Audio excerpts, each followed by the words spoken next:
Good afternoon, everybody. I know it's a challenging session because everybody would like to go lunch, right? I promise you these sessions will be very, very valuable to you because it's very, very meaningful to have three panelists to discuss about the boardroom response to the sustainability challenges. Before I invite my panelists on stage, I would just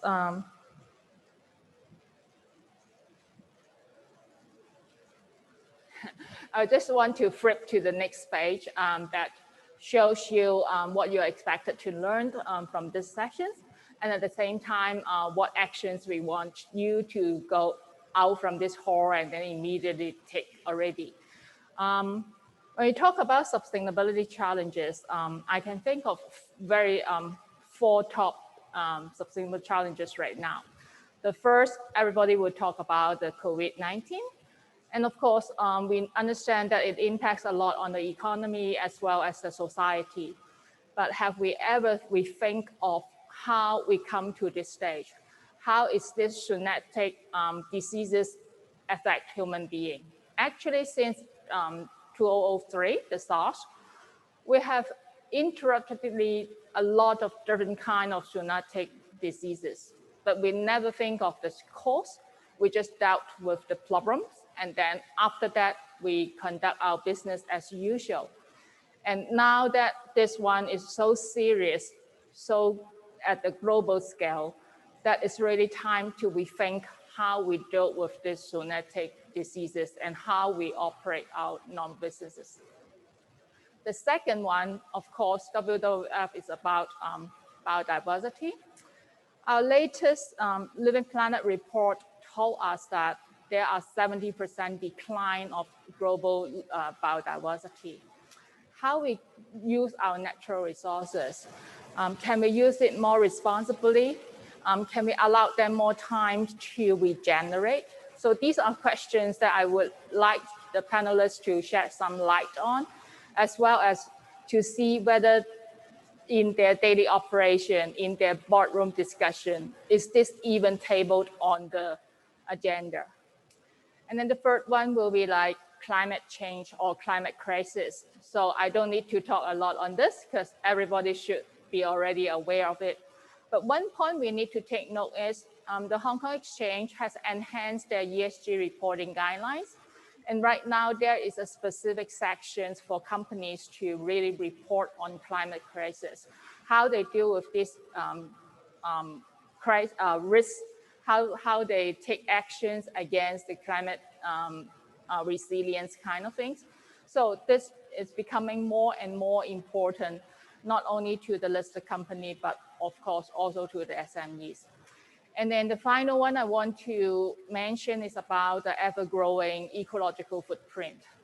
I still remember that the last report that we published, everyone in the world live like a Hong Kongers. We need 4.2 planets to support our consumption behavior.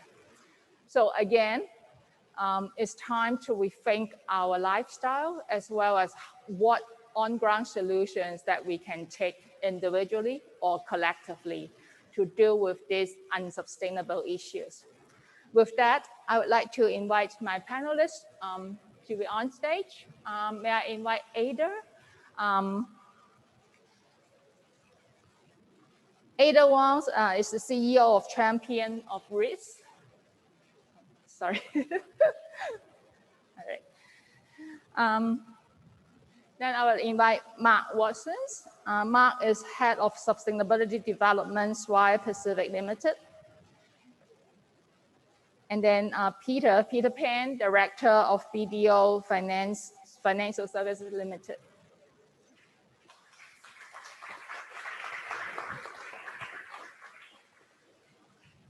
So first of all, I would like to, I just name yourself and I would actually like to offer this time to introduce yourself and the roles that you have in your company. Maybe Ada, you can start first. Hi, I'm Ada Wong, the CEO of Champion REIT. Champion REIT is the second largest REIT listed on Hong Kong Stock Exchange. And in our portfolio, although we are the second largest, but actually we only have two humongous buildings, namely the Three Garden Road, which is the first existing building who got the WOW Platinum certificate in Hong Kong. And then we also manage Langham Place Mall, which is a very, very busy shopping mall located in Mong Kok. In terms of sustainability, I think it is something that has to be driven from both a top-down and a bottom-up approach. So for me, I personally lead all the sustainability initiative, and then I push not only for our company internally, but I also push for all our vendors to help us to achieve our sustainability goal.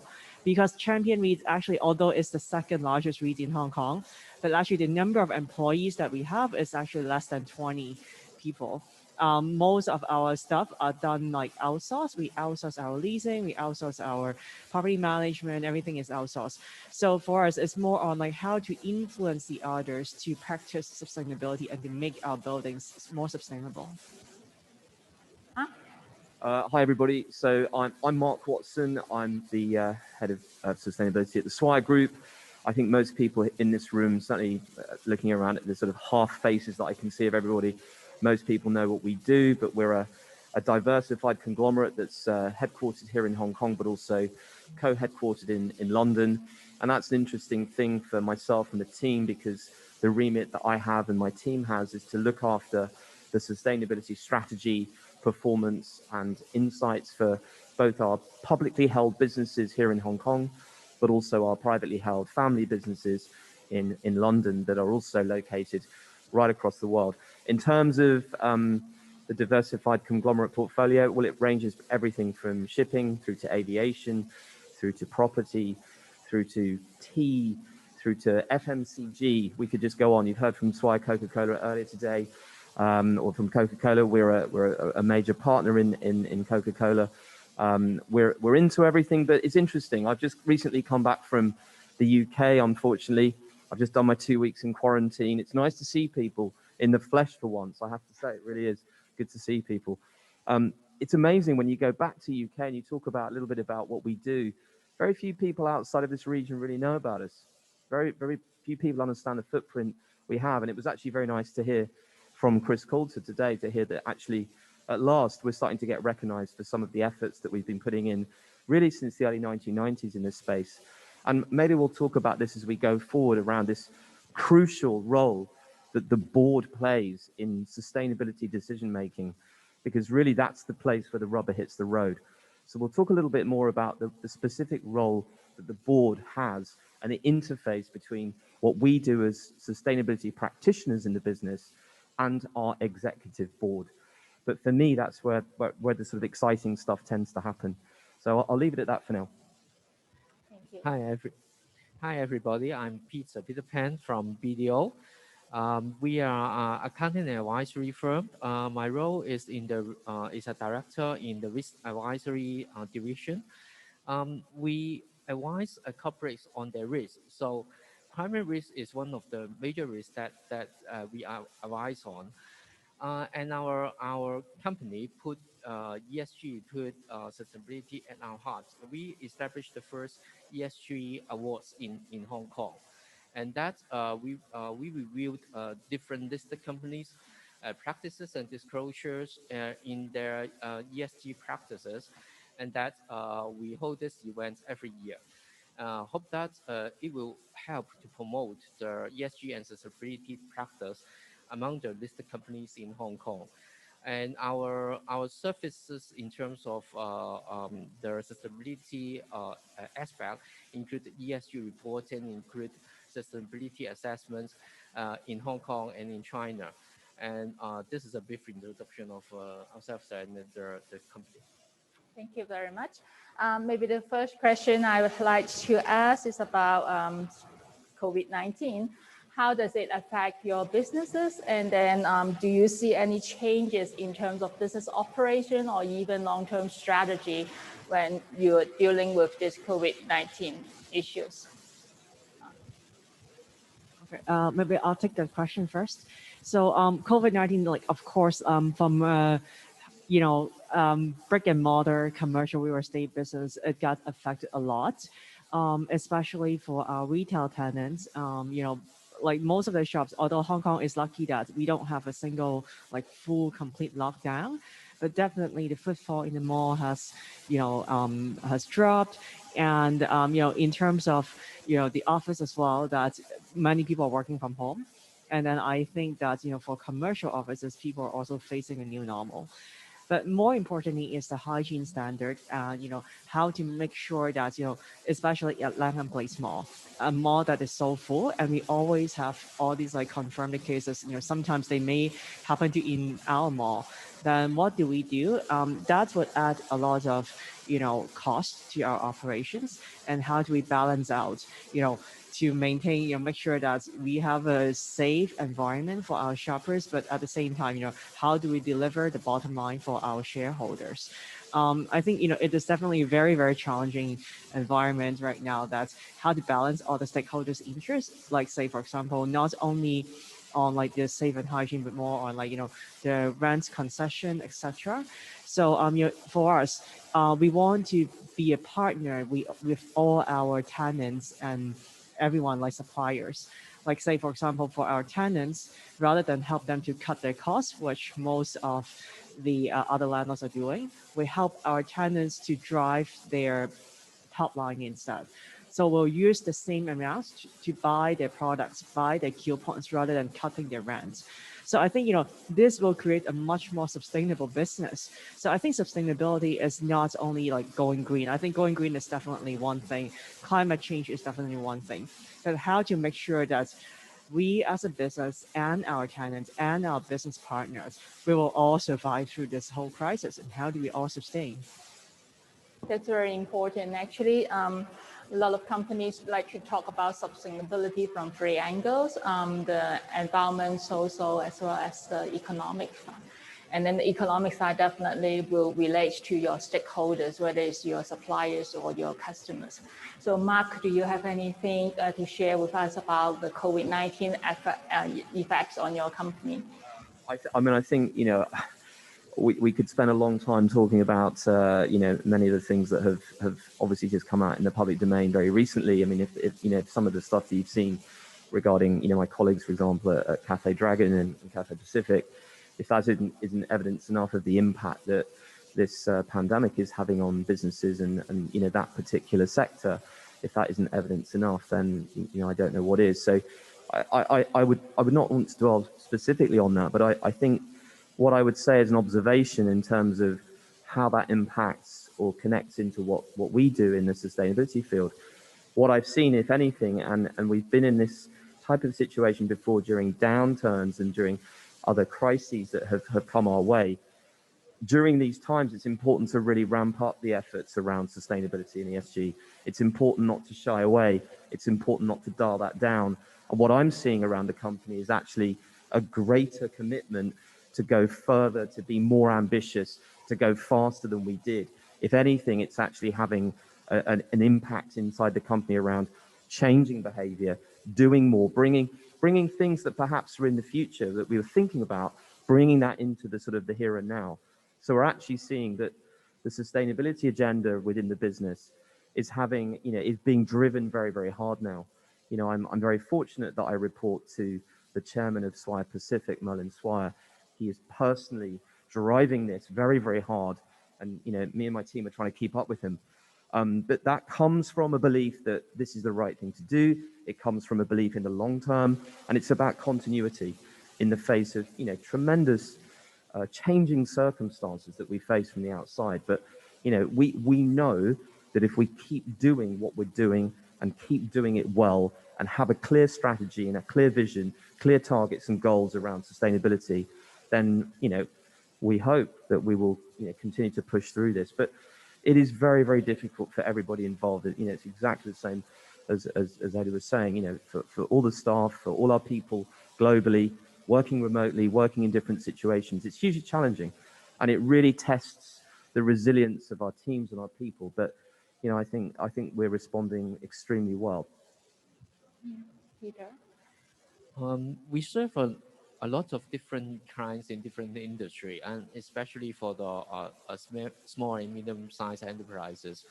To echo on what the speakers have mentioned, it affects all the economic activities over this industry.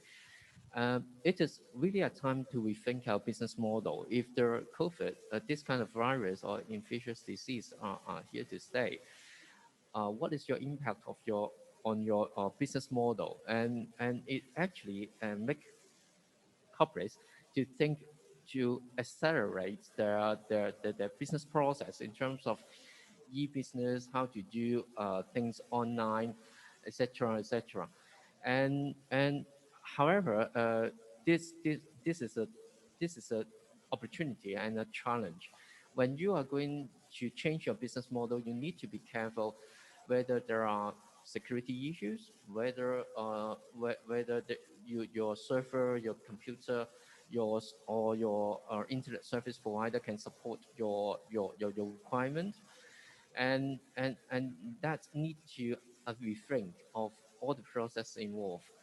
Um, Apart from that, we see that there are also opportunities in rethinking the process of the standard split of teams, like a team A, team B, or even some of it is team A, team B, team C, to avoid that if there is a confirmed cases, the whole team in one department will have no one to show up to work. In terms of this kind of arrangement, there maybe new opportunities like champion rates, if a kind of landlords, whether they will have some more office space to cater the same team in different areas nearby. Of course, there are opportunities and there are also challenges. The other side of the challenges is we are more adapted to work from home kind of mode. In that sense, is it a reduction of the office space that we need on, or is it a sustainable work mode that we can cater for the next generation? It is also a question that's the boardroom need to consider.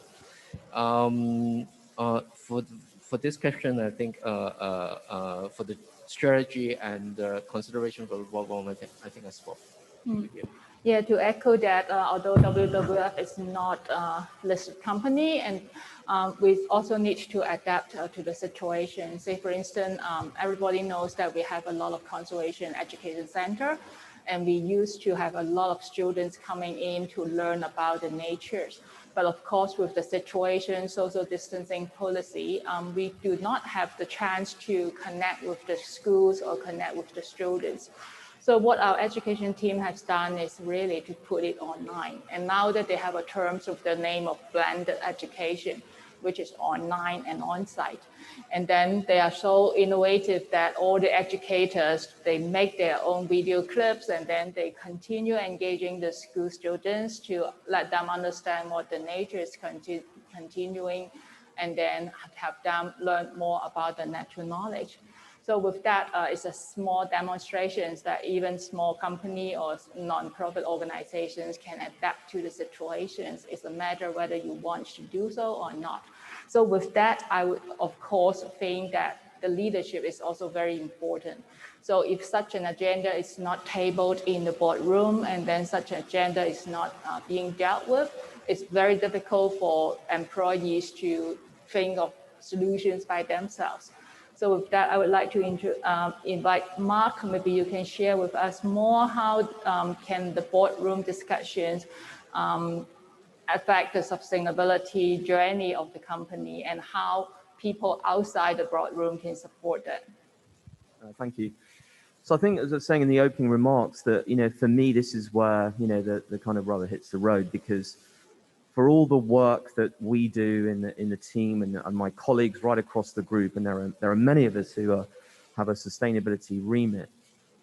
If you don't have that support and the commitment from the very, very top of the organization, all of those efforts will go to waste. So having a relationship, having a dialogue, and speaking the board's language is really, really important. And you have to also appreciate that these people are extremely busy. They have challenges and issues to confront on so many different fronts. You know, in our world, ESG and sustainability is the most important thing for us. For them, it's a snapshot. You know, it's a moment in time during a very busy year. Bear in mind that in some companies, of course, when we look at things like independent non-executive directors, INEDs, they might sit on multiple company boards. They may not just be focused on your specific company. They have to get their heads around companies in different contexts, in different sectors, different geographies. So you've got to use their time appropriately. You've got to keep things simple. You've got to speak their language, and you've got to really hammer those messages home. And I think when we engage with our board at Swire, it's about using that opportunity to really not just articulate the business case, but to frame these conversations around risk, around opportunity, around value creation, around the heart of the business. Because as we know, there's a lot of evidence out there to suggest that doing well in ESG, performing well in ratings, delivering on strategy, adds value to the company. It actually has a material impact on the company. So the board themselves play a critical role in this, in facilitating and indeed supporting our efforts. And actually, I think where we're trying to get to within the company is to make sure that our boards are not just across this brief and well versed in the issues, but understand them enough to become advocates for what we do.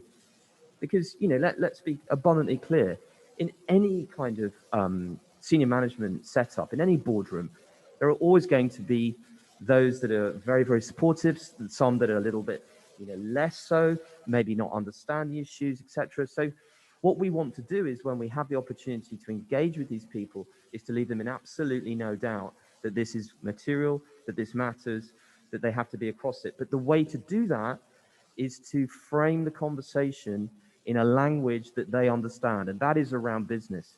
That is not around, in my view, we could have a big conversation around the role of business, and it came out this morning around, increasingly we're looking at purpose-driven businesses, and I fully endorse that, and I fully agree. But we also have to make sure that we still maintain the core economics, the value creation piece, the core of the business, and bringing sustainability into the core of the business, integrating it into decision making is really important. And before I shut up, I'll just say one other thing. How does that play out? Well, it plays out in things like green financing, investment cases, building businesses that are clearly in the green or clean tech or sustainability space. That's where you start to get that traction. So I'll leave it at that for a second. Actually, I have a question here for Ada, and it's consistent with the questions about how you convince in the boardroom can convince other members to lead the sustainability agenda. So the question asks, according to GlobeScan leadership survey, companies who lead in sustainability are led by CEO who lead themselves in sustainability. So the question to you, Ada, is what are your major challenges to convince the board to accelerate sustainability at champion risk, and not just to do what is required, but also some other options? Yeah. Thanks for the question. I think for us, I do believe that sustainability is very important because, I have 2 young sons. I want to make sure that they still have a planet to live, several years down the road, 20 years down the road. So, I personally drive a lot of initiative, but for the board, what's most important is that show them the money. So, they actually, especially for our board, is a very, very traditional Hong Kong family, that they are more bottom line focused, and then how to translate, this goal into a money terms. Like, say, for example, energy savings, it can all be translated into ROI. And, say, for example, all these like social, work that we've done, all the contribution that we give back to the society. And then how do we translate to something that it can bring the brand value for our company, and how to make it better for, like, the customer awareness of maybe our shopping mall. Maybe it could increase footfall. Maybe we can just like influence, help the community around our mall so that it can generate more goodwill. So I think, for the board, it's very important that sustainability is important. This is something that I believe, but how to make them, they also believe, which for the board, they only drive the business, and they want to see the growth of the bottom line. So I think it's just very important that to understand what the board member wants and how to translate this into the terms that they understand, and how to drive sustainability through the delivery of the bottom line. Peter, you have anything to add? Yes, to echo on Mark's remark, it is very, very important for the board and for the leadership to drive the sustainability initiative. But just like what Ada said, we need to show them where the money is. So usually when I am attending a forum or talking in seminar like this, we need to know that if your company do well in sustainability, what is the benefit that they can bring to the shareholder, to the stakeholder? I would like to emphasize that if they can show them that you are good at sustainability practices, you win awards, you can launch a green bond, you can get green financing, you are on another level that is comparable to like Swire, an international firm, have good practices, that you can attract a lot different stakeholders or investor to your company. That will help your company's finances, not only finances, your image, your marketing strategy. That will help the company.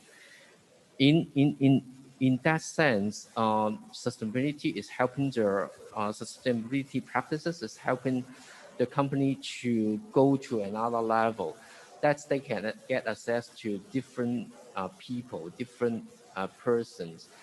Just say, for example, there are many fund managers around, international fund managers around the globe.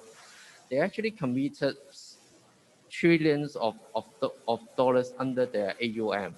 That, for example, just 1% of that means 10 billions, tens of billions of dollars, that they will invest it in sustainability projects, invest it in green projects. That means in some green companies, that is a lot of money. Another way to illustrate this is if you have a project that is in China or in a small country in Southeast Asia, you may have difficulty in getting financing unless you have a domestic banker that knows the project.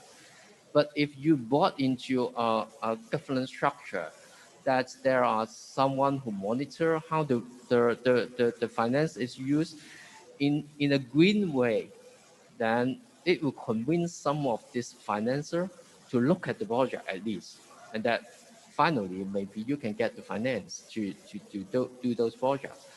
These are some of the advantages that the boardroom may consider when they are considering these practices.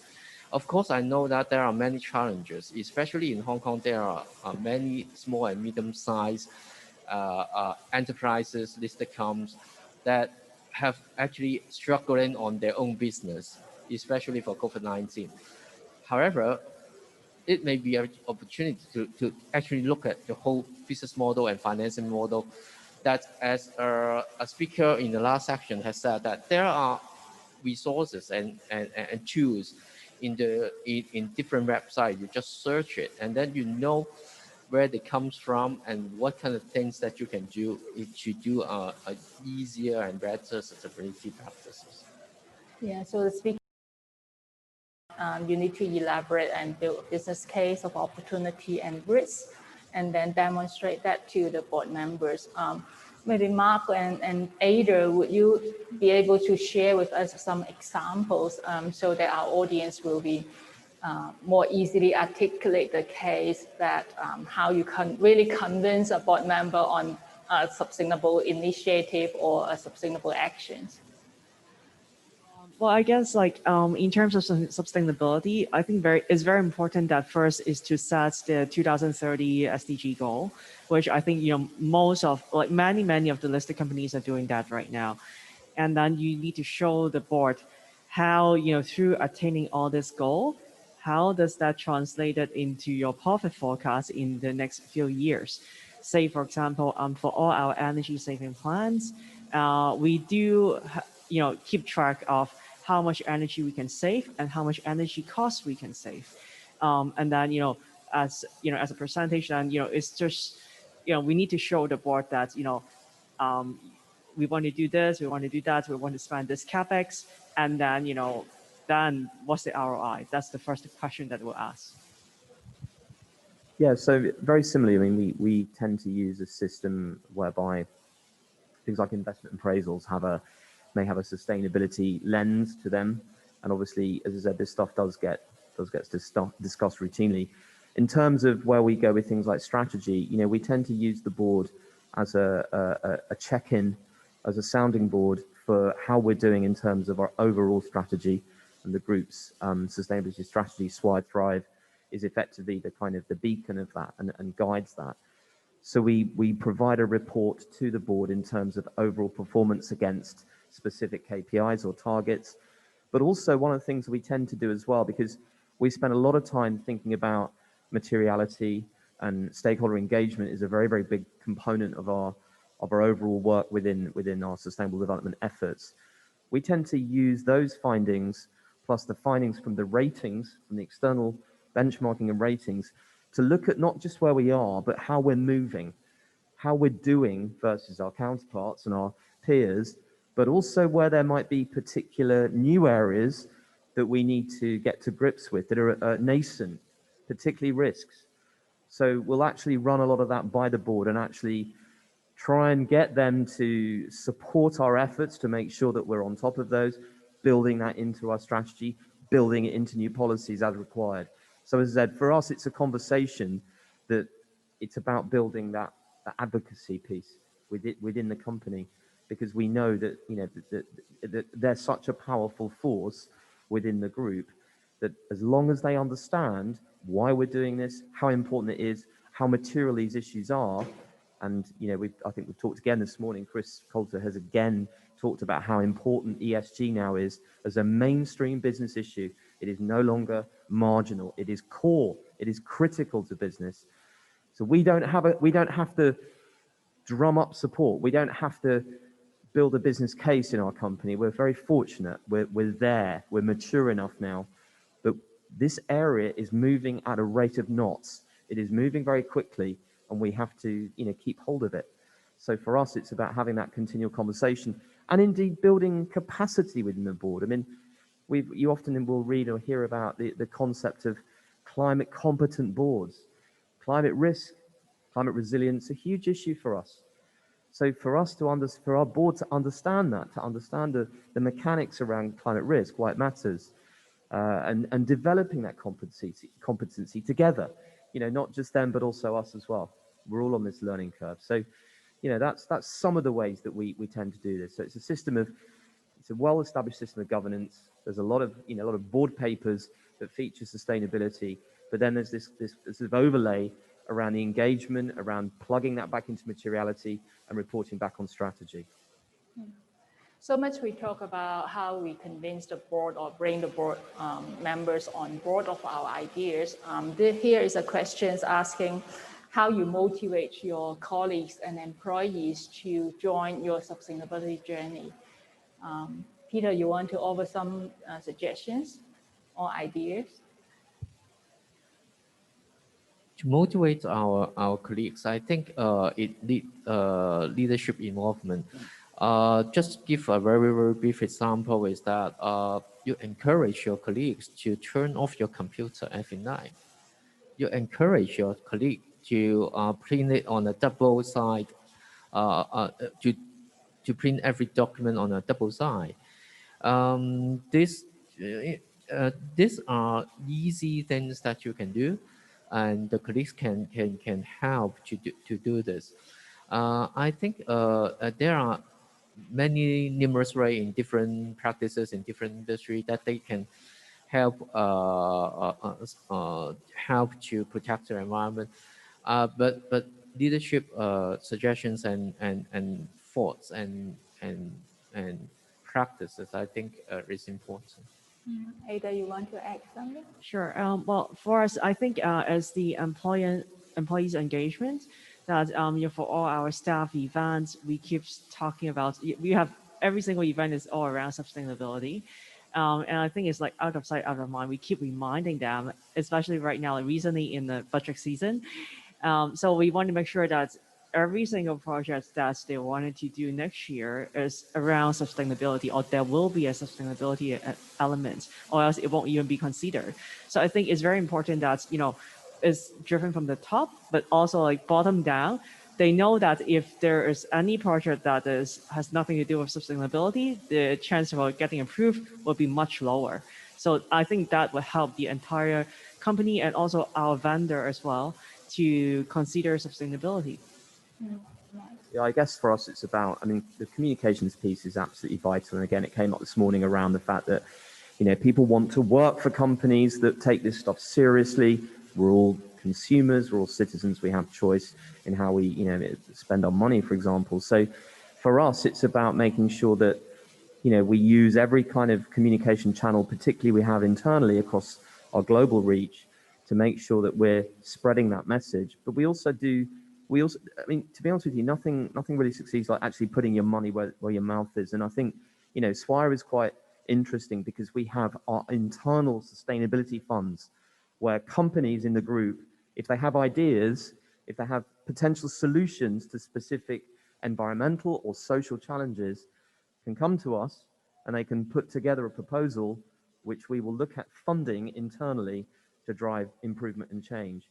And obviously we communicate those projects across the group as well. So kind of success breeds success. I have to say that in the past we had limited success with some of that because some of the rules were quite challenging.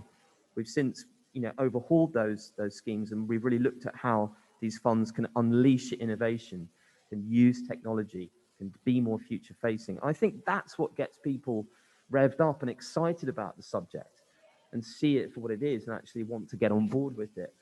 But it is interesting because I think in the past, particularly 5 years, we've seen a real sea change in people's support for the issue, and it's because it's become much more mainstream and because it's become such a pressing issue for our planet.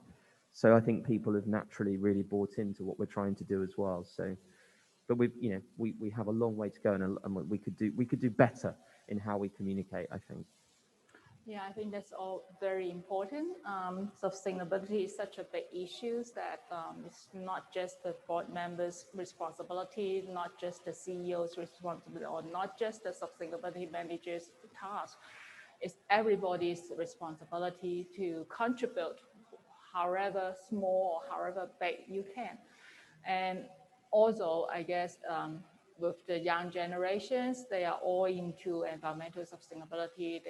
They think very differently. So if your company wants to recruit this younger generation tenants, you better think like what they think. And then collaboration among different companies are also very important because not a single company can do everything. So with that, thank you very much for my panelists sharing. And then I hope you learned something from these sessions. And I'm sure the panelists will be around. And then if you have questions, you can approach them and discuss further. Thank you very much. Thank you, Karen, and all our speakers this morning. It's been a wonderful start to Rethink 2020.